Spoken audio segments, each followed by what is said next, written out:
Bronx gathering new information. Sonia?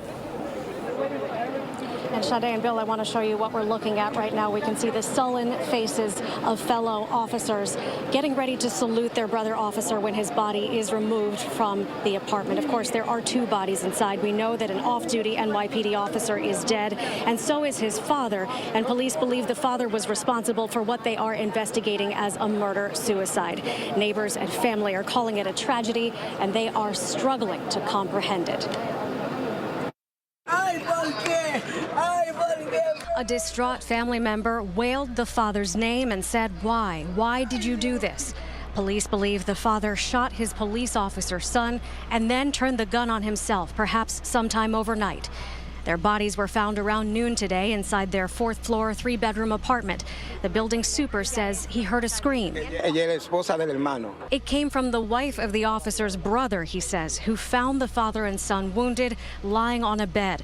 Police say the two had gunshot wounds to the head and died at the scene.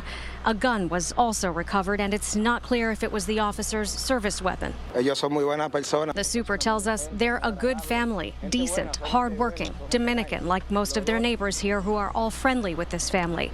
No one can imagine what might have led to this. Distraught family members and friends consoled each other in disbelief, as did fellow officers, some of them in baseball uniforms.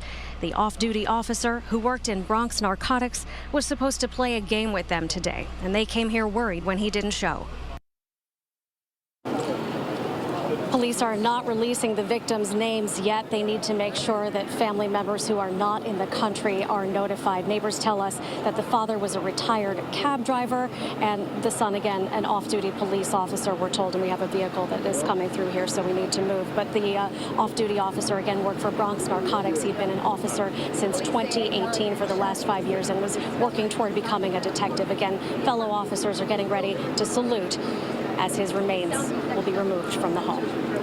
We're live in the Soundview section of the Bronx. Sonia Rincon, Channel 7 Eyewitness News. Sad story.